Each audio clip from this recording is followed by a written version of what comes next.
আমরা কীর্তনের ক্ষেত্রে রবীন্দ্রনাথকে দেখি, কীর্তনের প্রতি তার যে প্রীতি, সেটা হুজুগে ভালোবাসা নয়। যখন তিনি বয়সে ছোট ছিলেন, তখনই তিনি বাবার সঙ্গে ভ্রমণে গিয়ে গীত গোবিন্দ পুরো আগাগোড়া পড়ে ফেলেছিলেন। এবং শুধু পড়া নয়, আমাদের যুগে যেমন গীত গোবিন্দ ত্রিপদী থাকলে 3টে আলাদা অংশ লেখা থাকে, প্রিন্টিংয়ে বুঝতে পারি কোনটা ত্রিপদী কোনটা অন্য ছন্দ। রবীন্দ্রনাথের যুগে কিন্তু একদম টানা গদ্যের মতন করে ছাপা ছিল গীত গোবিন্দ। তিনি নিজে হাতে পুরো গীত গোবিন্দটা খাতায় লিখে তার ছন্দ স্ক্যানিং করেছেন। আমরা ভাবতে পারি এই অল্প বয়সে তার পদাবলী সাহিত্যের প্রতি অনুরাগ, এবং তিনি প্রকাশ করেছেন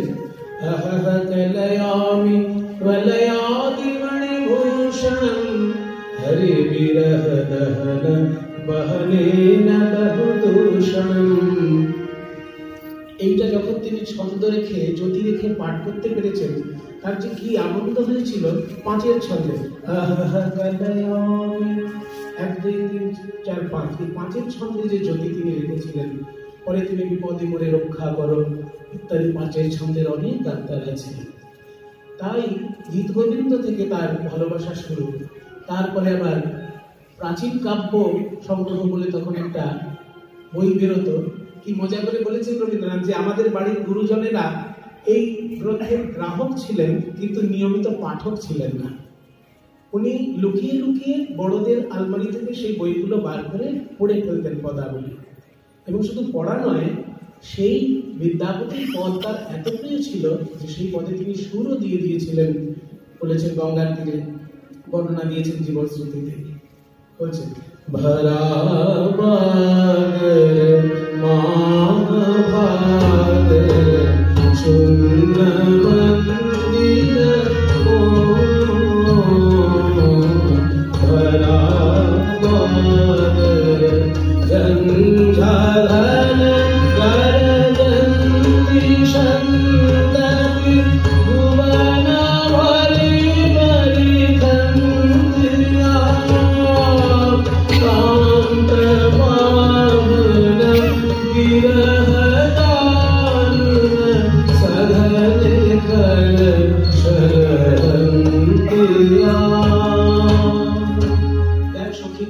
চারিদিকে ঘন বর্ষণ হচ্ছে, আমার প্রিয়তম রয়েছে বিদেশে, আমি কি করব? আপনারা দেখুন, মূল পদে কিন্তু লেখা আছে কান্ত পাবনা কাম দারুণা, কিন্তু রবীন্দ্রনাথ এখানে এই কাম শব্দটা যাতে সাধারণ শ্রোতার কাছে বিভ্রান্তিকর না হয়। সবাই তো আর জানে না যে কাম এব ব্রজ রামানাম প্রেম ইত্যগ্রম প্রধান। ব্রজকবিদের কামটাও বিশুদ্ধ প্রেমেরই নামান্তর, সেটা সবাই বুঝবে না। কাম শব্দটা যাতে বিভ্রান্তিকর না হতে পারে, সেই জন্য বিদ্যাপতির লেখা শব্দ তিনি পাল্টে দিলেন। পদে আছে কাম দারুণা, কিন্তু রবীন্দ্রনাথ লিখলেন কান্ত পাবনা বিরহ দারুণা সঘন ঘর শরন্তিয়া পুলিশ শত শত আগ্রমোদিত ময়ূর নাচত মাতিয়া ময়ূর নাচত ময়ূর নাচত ময়ূর নাচত মাতিয়া মত দাদুরি দাবে দাদুরি পাটিয়াবত ছাতিয়া। ভালোবাসাটি যে হুজুকে নয় সেটা বলার কারণ, এই ছোটবেলায় তিনি সুর দিয়েছেন বিদ্যাপতির পদে, আর সেই পদের তিনি উল্লেখ করছেন শান্তিনিকেতন ভাষণ যখন দিচ্ছেন এই শান্তিনিকেতনে। সেখানে শ্রাবণ সন্ধ্যায় তিনি বর্ণনা দিচ্ছেন শান্তিনিকেতন নামক গ্রন্থে যে তিমির দিগা ভরি ঘোরে যামিনী অথির বিজুলি কা পাতিয়া বিদ্যাপতি কহে कैसे গোয়াবি হরি বিনে দিন রাতিয়া। প্রহরের পর প্রহর ধরে এই বার্তাই সে জানাচ্ছে, ওরে তুই যে বিরোহিনী, তুই বেঁচে আছিস কি করে, তোর দিন রাত্রি কেমন করে কাটছে ইত্যাদি তিনি ভাষণের মধ্যেও ব্যবহার করেছেন সেই বিদ্যাপতির পদ এই শান্তিনিকেতনে। শুধু তাই নয়, তিনি পদাবলীর অনুসরণে নিজেও পদকর্তা হয়ে বসলেন। ওই যে রামকৃষ্ণ বলেছিলেন না যে একটা নুনের পুতুলের ইচ্ছে হয়েছিল সমুদ্রের গভীরতা মাপব, তো গভীরতা মাপতে গিয়ে নুনের পুতুল সমুদ্রে যত যায় সে নিজেই সমুদ্রের সঙ্গে বিলীন হয়ে যায়। তো পদকর্তাদের গভীরতা মাপতে গিয়ে রবীন্দ্রনাথ নিজেই পদকর্তা হয়ে গেছেন এবং পদ লিখেও ফেললেন। গহন কুসুম কুঞ্জ মাঝ মৃদুল মধুর বংশীবাল বিসরিতাস লোক লাজ সজনিয়া आवलो गहन कुसुम कुंज माঝ। শুধু তাই নয়, আরো পরবর্তীকালে তিনি কীর্তন গানের আখর পর্যন্ত যুক্ত করলেন। প্রথমে তার গান লেখা ছিল পদকর্তাদের অনুসরণে মানুষের পদাবলী, কিন্তু পরে তিনি আবার গানের মধ্যে আখর যুক্ত করতে শুরু করলেন। সেই আখরযুক্ত গানগুলোর মধ্যে অনেকগুলি আছে, যেমন আমরা যদি মনে করি যে কীর্তন মানে শুধু যে চড়াই হয় তা কিন্তু নয়, কীর্তন নিচের দিকে সুরেও প্রচুর আছে। যেমন ঝুলত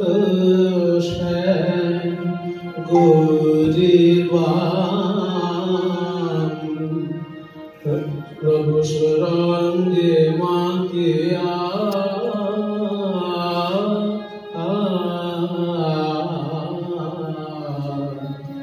আজ যমুনার তীরে কি আনন্দ, আমার রায় কানু ঝুলিতেছে ওই রতনহীন দোলা ওরে রায়। দেখুন ঠিক এই নিচের দিকে পূর্বাঙ্গ প্রধান যে সুর, সেখানে রবীন্দ্রনাথ আখরযুক্ত গান লিখেছে।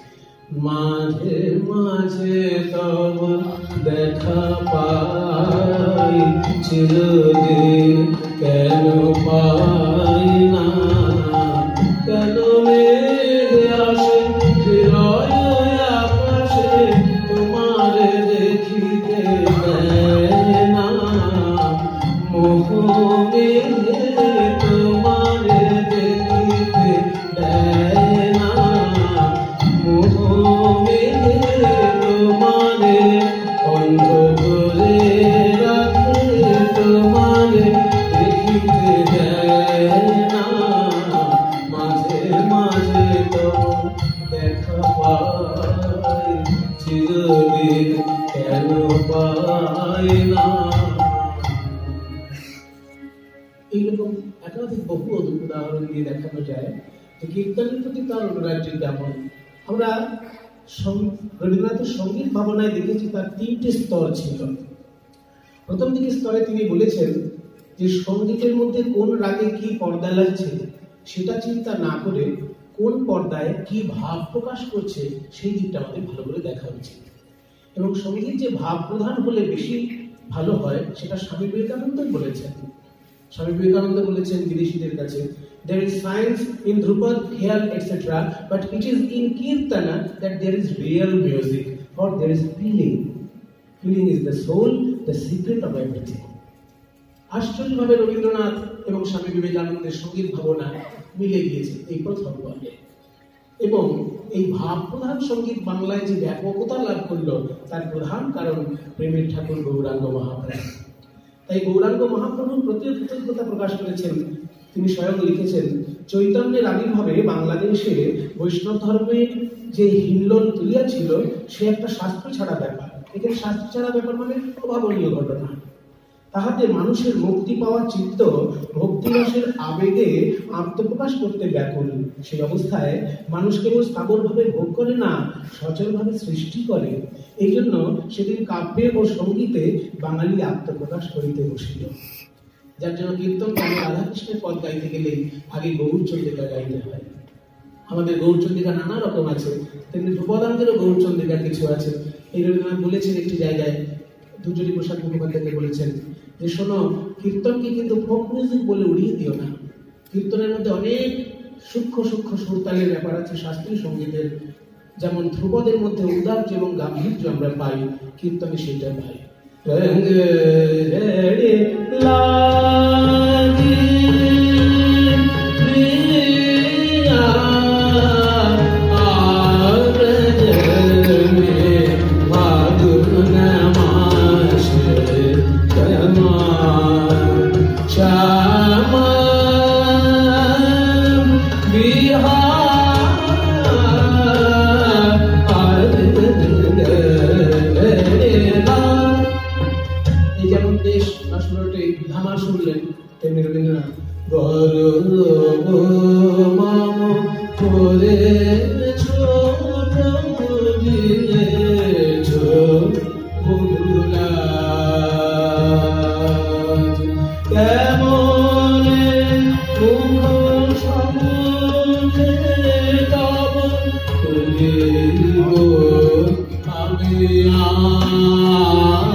এই অঙ্গেরই দেখুন বাংলার কীর্তন চৈতন্য মহাপ্রভুকে উদ্দেশ্য করে সামনে ঝুলন আসছে।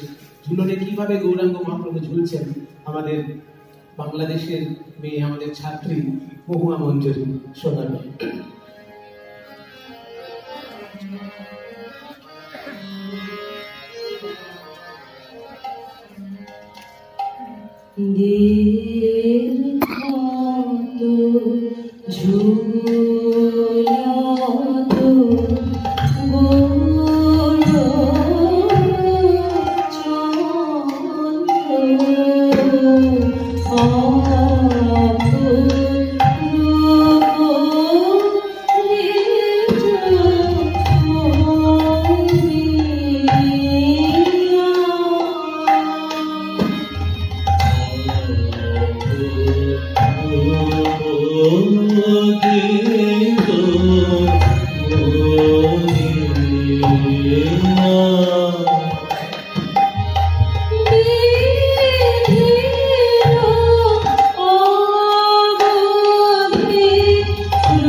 আজ শ্রীধাম নবদ্বীপে সুরধুনির তীরে ভক্তগণ সঙ্গে গৌরাঙ্গ মহাপ্রভু আমার ঝুলন লীলা আস্বাদন করছেন।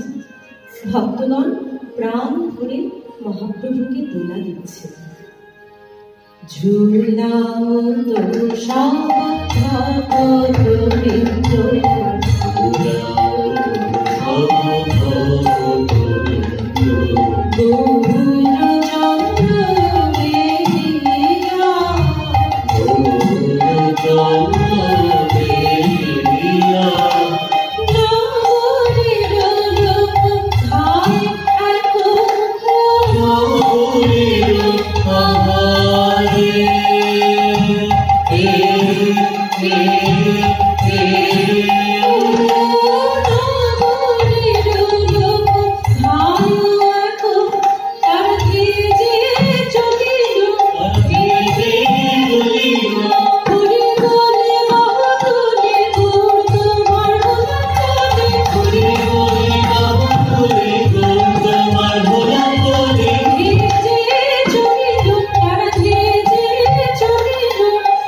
এই ঘোর কলিযুগে প্রেমের ঠাকুর গৌরাঙ্গ মহাপ্রভু আমার প্রেম বিতরণ করছেন।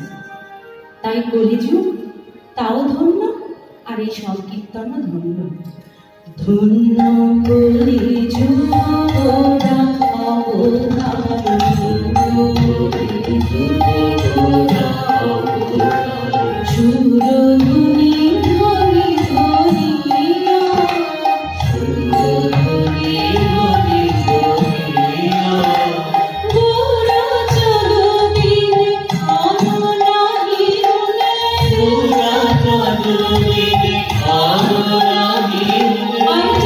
I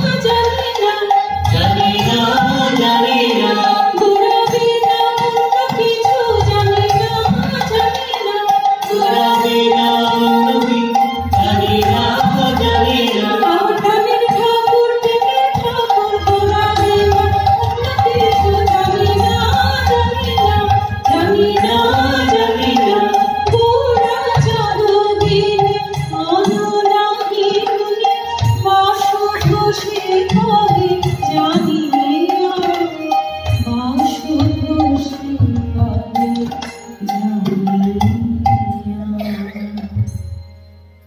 আমার তো মনে হয় রবীন্দ্রনাথের মতন কীর্তন প্রচারক আর দ্বিতীয় কোনো মনীষী ছিলেন না সেই যুগে।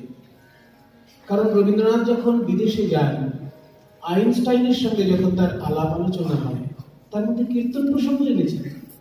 আইনস্টাইন জিজ্ঞেস করেছেন, আপনাদের দেশে এমন কি কোনো সঙ্গীত আছে যেখানে গায়ক তার নিজস্ব কিছু ভাবনা যোগ করতে পারে? Are the words also free, I mean to say, is the singer at liberty to add his own words to the song which is singing? গায়ক যে গান গাইছে তাতে তার নিজের কথা যোগ করতে পারবে কিনা? কোন রবীন্দ্রসঙ্গীত আমি তো আমার কথা জুড়ে দিতে পারি না, কিন্তু কীর্তন গানে এমন একটা সুযোগ আছে যে গায়ক ভাব অনুসারে কথা যুক্ত করতে পারেন। রবীন্দ্রনাথ বলেন, yes, in Bengal we have a kind of song, kirtan we call it, it gives freedom to the singer to introduce parenthetical phrases, not in the beginning of the song. Parenthetical sentences মানে এমন কিছু শব্দ, এমন কিছু বাক্যাবলী সে প্রয়োগ করতে পারবে যেটা মূল গানে নেই, সেটাকেই অন্য কথায় আখর বলে। সংস্কৃত পদ, চৈতন্য মহাপ্রভুর গুরুদেব হচ্ছেন ঈশ্বরপুরী, ঈশ্বরপুরীর গুরুদেব হচ্ছেন মাধবেন্দ্র পুরী। তার রচিত একটি পদ, তাতে সংস্কৃত যেহেতু পদ, সেগুলো শেষের দিকে আখরটা বাংলায়। পরিবেশন করে শোনাচ্ছে প্রলিপ্ত ঘোষ।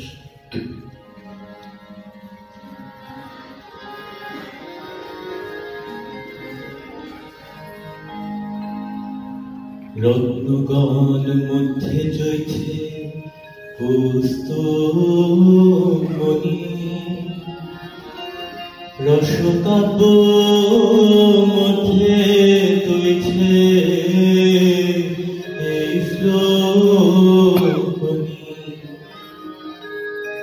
এই শ্লোক কহিয়াছে রাধা ঠাকুরানী,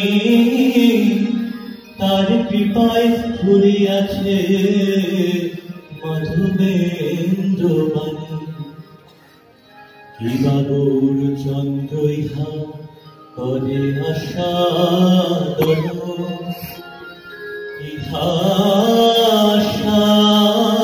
দিতে নাহি চৌথ জন।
আর্তনাদ।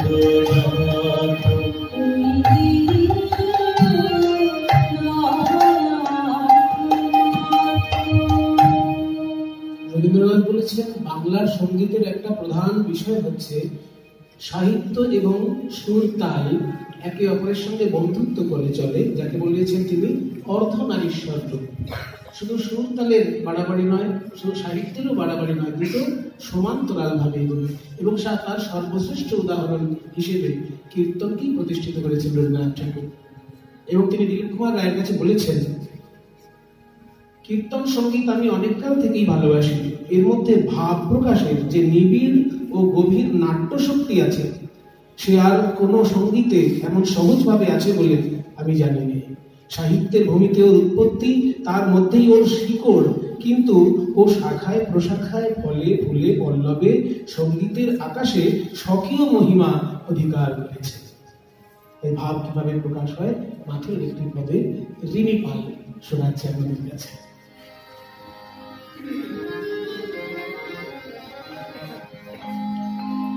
जुगायतं निमेषेण चक्षुषा प्राविशायितं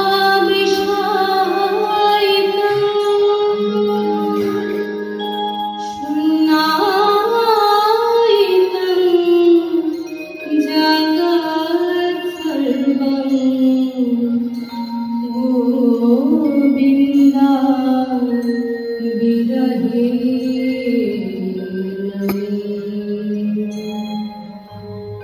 শ্রীমতী রাধারানী বলছেন, সখীরে গোবিন্দ বিরহে আমার এমন দশা যে এক নিমেষ যেন এক যুগ বলে মনে হয়। নয়নের অশ্রু যেন শ্রাবণের ধারা, আর সকল জগৎ যেন শূন্য বলে মনে হয়। মরিব মরিব সখী নিশ্চয় মরিব, মরিব মরিব সখী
তাই সঙ্গীতটা রিমি যতটা করে এসেছিল ততটা পরিবেশন করতে পারলো না।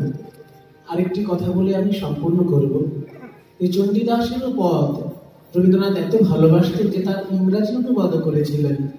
ঋষি অরবিন্দ সেই একই পদের অনুবাদ করেছিলেন।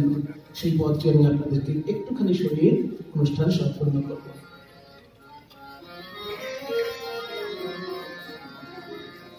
বধূ কি আর বলিব আমি, হে বধূ,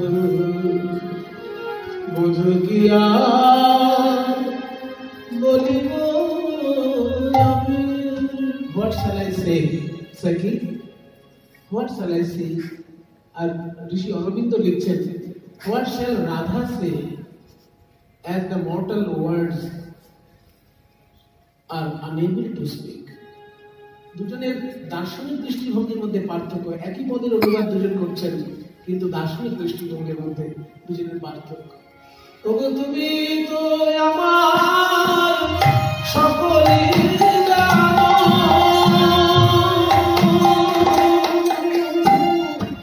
তুমি তো আমার সকলে জানো, তোমায় বলে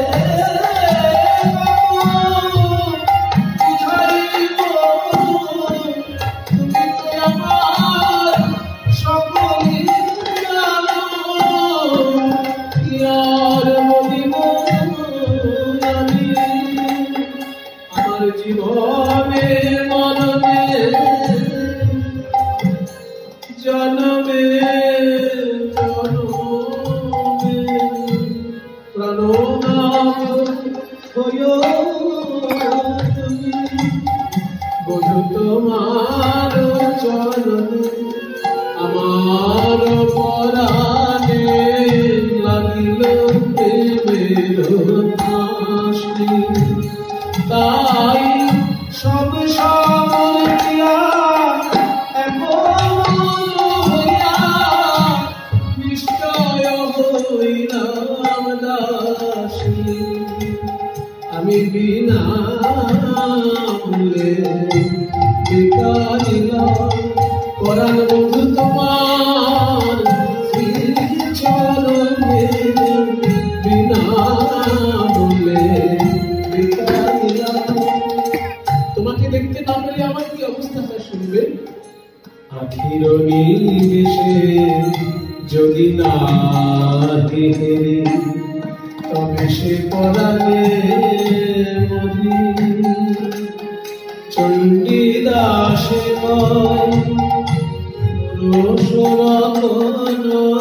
গলায় গাঁথিয়া বলি, আমি বেড়াইব ব্রজের গানে গানে, কালো মানিকের হার গলায় করে, তার দাসী বলে বড় বড় করে, কালো মানিকের হার গলায় করে, তার দাসী বলে বড় বড় করে, কালো মানিকের হার গলায় করে,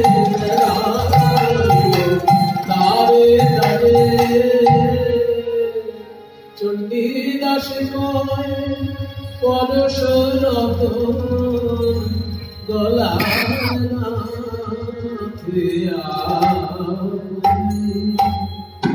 কীর্তন যাতে ঘরে ঘরে সবাই গাইতে পারে, সমস্ত ভারতবাসী গাইতে পারে, আমার মনে হয় সেই জন্যই যেন, যদিও ইন্দিরা দেবী বলেছেন বিদেশি সুরের প্রভাব, কিন্তু আমারও মনে হয়েছে যেন জনগণ মন অধিনায়কের একদম শেষে যখন জয়ধ্বনি দেওয়া হয়, সেটা যেন কীর্তনেরই সুর।